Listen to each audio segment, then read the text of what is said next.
Hello guys, today we will discuss properties of group। आज हम सब लोग प्रॉपर्टीज ऑफ ग्रुप पढ़ेंगे और उस पर डिस्कशन करेंगे कि ग्रुप की क्या क्या प्रॉपर्टीज़ होती हैं ताकि उनका यूज़ कर करके आप थ्योरम प्रूफ कर सकें।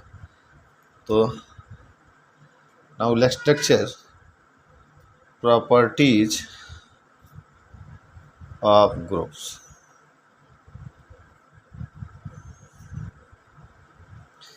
अब इनके थ्योरम्स हैं, जो इनकी प्रॉपर्टीज़ हैं वो थ्योरम के फॉर्म में है। थ्योरम है let G o be a group.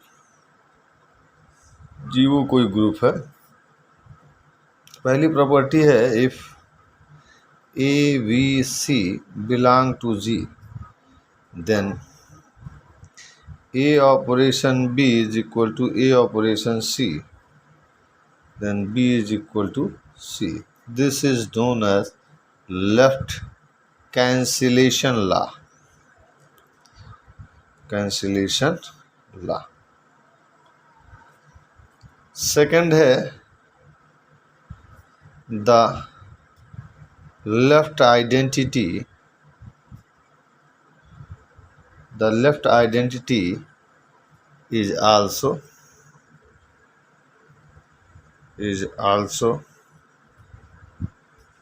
the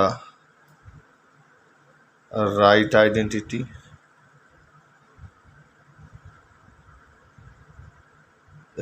right identity. ठीक है। तीसरी प्रॉपर्टी है, बहुत इम्पोर्टेंट भी है, if A belong to G and A inverse be the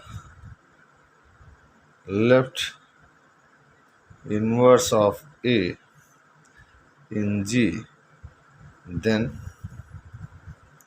A inverse is also a right inverse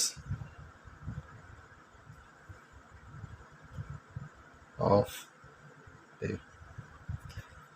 Fourth है if A B C belong to G then B operation A is equal to C operation A such that B is equal to C. This is right cancellation law. Right cancellation law. ठीक है। तो ये हैं properties. I think अभी दो और हैं। एक तो है आइडेंटिटी इज यूनिक और दूसरा है इनवर्स एलिमेंट इज यूनिक। दोनों एक साथ कर दे रहे हैं। द आइडेंटिटी एंड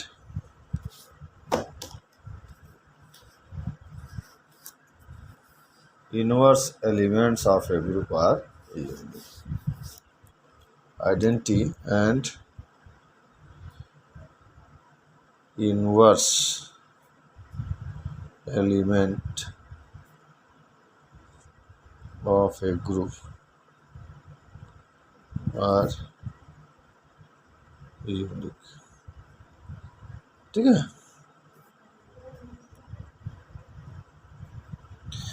तो यहाँ दिया हुआ है कि जीओ बी ए ग्रुप, तो दिखलाइए कि ए बी सी जी के एलिमेंट है, तो A operation B is equal to B operation C, A operation C that is B is equal to C, that is left cancellation law. ठीक है। तो प्रूफ इनका लिख लीजिए। वी हैव दिया है हमको, क्या दिया है, A operation B is equal to A operation C. Inverse से ऑपरेट कर दें। A inverse operation A operation B is equal to A inverse operation A operation C. क्योंकि ये क्या है, यहाँ लिख लीजिए since A inverse belong to G. ठीक है। अब हम एसोसिएटिव प्रॉपर्टी यूज़ करें तो ए ऑपरेशन बी हो जाएगा, ये भी A inverse operation A operation C हो जाएगा। यहाँ लिख लीजिए since binary operation is associative.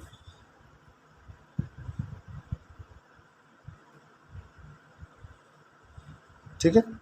तो ये हो जाएगा E operation B to E operation C. क्यों? क्योंकि left inverse exist, since left inverse exist. तो ये हो जाएगा B is equal to C. यही हमको प्रूफ करना था। अब यहाँ लिख लीजिए since E be the left identity.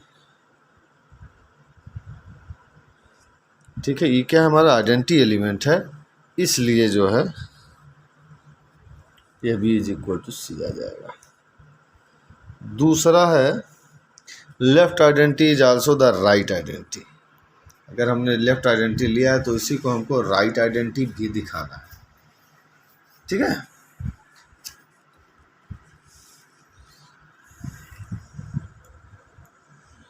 तो यहां से देखिए let E be the left identity. ये हमारा लेफ्ट आइडेंटिटी है। Now A inverse operation A operation E is equal to A inverse operation A operation E to E operation E is equal to E. Since E is the left identity,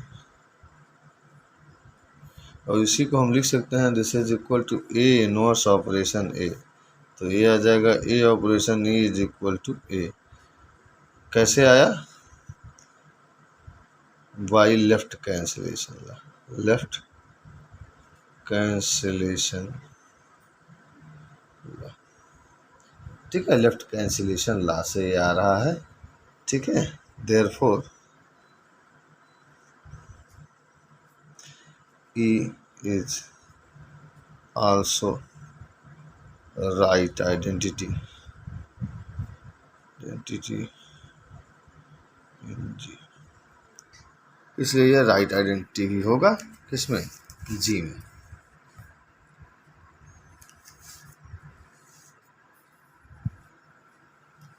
note कर लें आप। Confusion है तो बताएं। अब अगला है कि if A belong to G and A inverse with the left inverse of A in G then A inverse is also the right inverse of A. ठीक है, लगभग ऐसे ही है, उसको भी दिखाना है हमको।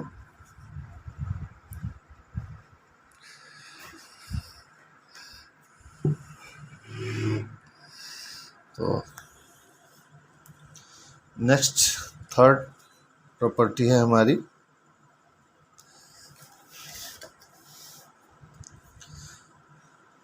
कि ए इनवर्स लेफ्ट इनवर्स है, तो दिखलाइए कि ए इनवर्स राइट इनवर्स भी होगा।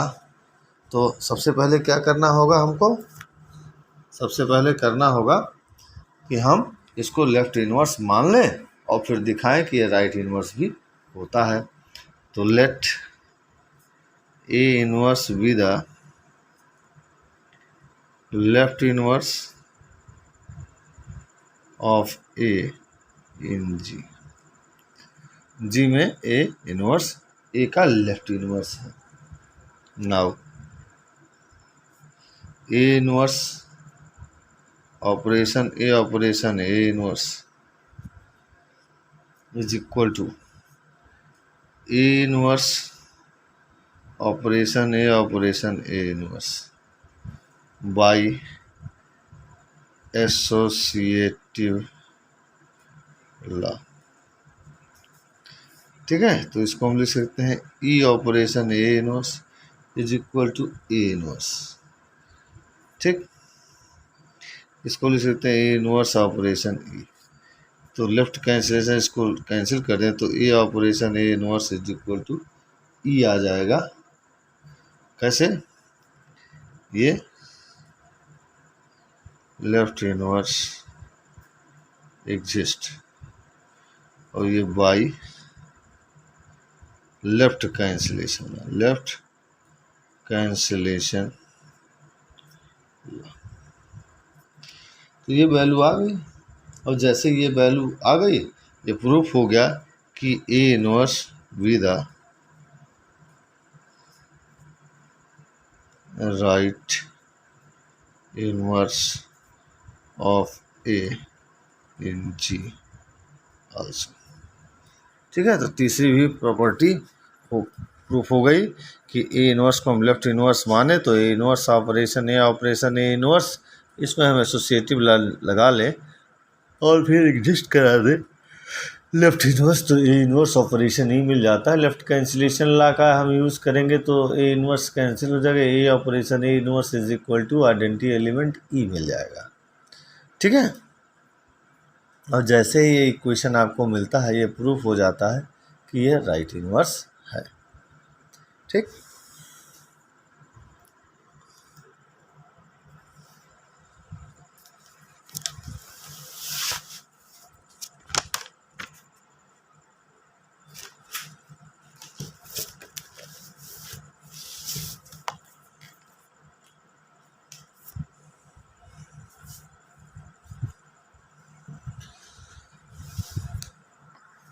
अब आइए नेक्स्ट है, हम लोगों ने दिखाया था, अब जैसे आपने लेफ्ट कैंसिलेशन लॉ किया है वैसे चौथा है राइट कैंसिलेशन लॉ। तो we have B operation A is equal to B operation C, नहीं सॉरी सी ऑपरेशन ए ले लीजिए, तब तो लेफ्ट नहीं राइट दिखाना ना इस बार। तो इसको हम लिख सकते हैं, ऑपरेट कर दें इनवर्स से, तो B operation A inverse is equal to C operation A inverse. इसको हम एसोसिएटिव प्रॉपर्टी से लिख देते हैं, B operation A inverse C operation A inverse by associative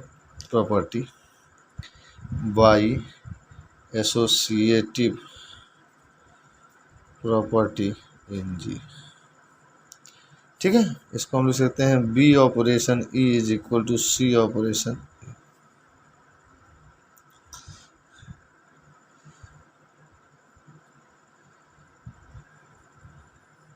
right inverse exist. तो इसको हम लिख सकते हैं B is equal to C, ये राइट, तो बी इज इक्वल टू सी कैसे आएगा, राइट आइडेंटिटी एग्जिस्ट। ठीक है, राइट आइडेंटिटी एग्जिस्ट हो गया। लास्ट है कि identity and inverse elements of A in G are unique. ये यूनिक है, मतलब सिर्फ एक ही आइडेंटिटी एलिमेंट होगा और हर एक एलिमेंट का एक ही इनवर्स एलिमेंट होगा। ठीक है, तो ध्यान दें आप, let E be the identity element of a group G, then E operation A is equal to A for A belong to G। ये हो जाएगा, if possible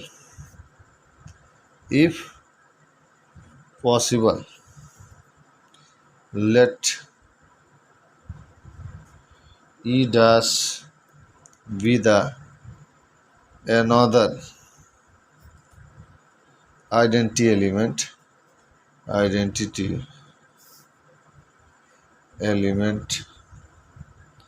of G, then E operation E dash is equal to E dash operation E is equal to E dash, where E is identity। ये कह रहा है कि अगर possible हो कि कोई अनादर आइडेंटिटी एलिमेंट भी एग्जिस्ट हो रहा है जी में, तो इसको E operation E inverse operation E is equal to E dash कहेंगे, वेर ई इज आइडेंटिटी। ठीक है, and E dash operation E operation E dash is equal to E, where E dash is identity. Therefore, अब इन दोनों equation से देखें कि E is equal to E dash आएगा नहीं आएगा, आएगा. दैट इज आइडेंटिटी एलिमेंट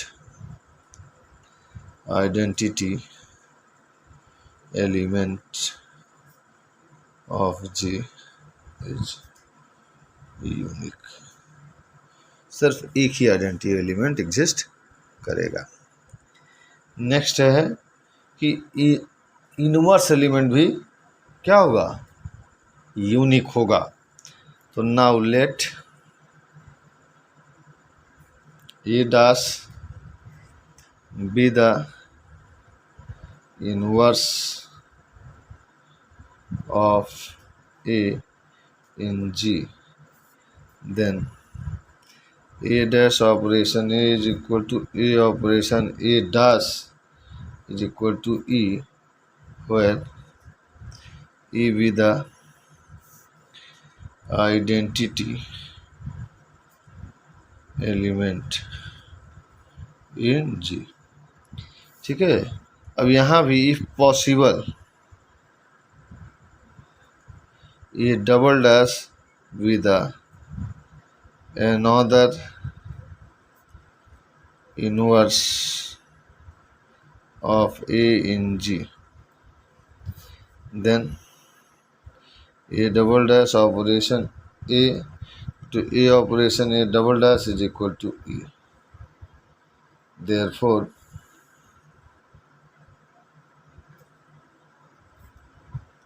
अब इन दोनों में से कोई भी एक साथ ले लें, ये इसके इक्वल है तो कोई भी ले लें, तो A dash to A operation E आ जाएगा. तो कहते हैं A operation A double dash, तो ये हो जाएगा A dash operation A double dash. इसको हम ई लिखे हैं ऑपरेशन ए डबल डैश, तो ये हो जाएगा ए डबल डैश. तो हमको मिल गया A dash is equal to A double dash. ठीक है. Therefore A dash is equal to A double dash is unique. That is inverse of element A is unique in G. तो इस तरह से हमको मिल गया कि 5 प्रॉपर्टी है. Left cancellation law, right cancellation law, left identity right identity, left inverse is right inverse, और inverse element and identity element are unique. That is property of group. तो इस तरह आपने प्रॉपर्टी ऑफ ग्रुप पढ़ा. अब इनका use करके हम थियरम सॉल्व करेंगे. There are so many theorems. ठीक है.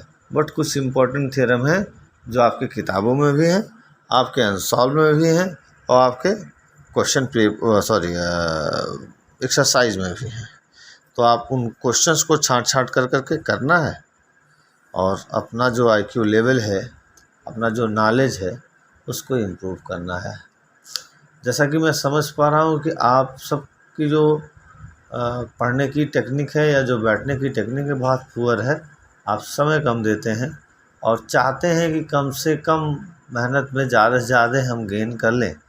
देखिए, ज़रूरी है, सोचना चाहिए, बट बिना समय दिए, बिना एक्सरसाइज किए, बिना एफर्ट किए मैथमेटिक्स, और वो भी प्योर मैथमेटिक्स तैयार हो जाए,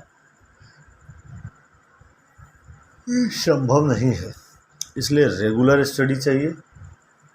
आप पंक्चुअल हो, अपने समय के पाबंद हो, और थोड़ा सा समय से काम करते हैं, तभी यह संभव है, अदरवाइज नहीं संभव है.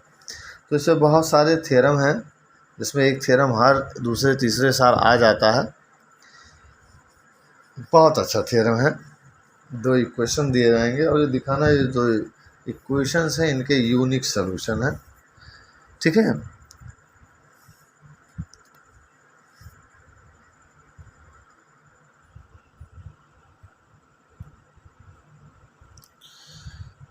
तो हम नेक्स्ट एपिसोड में पढ़ेंगे ये प्रॉब्लम। So thank you.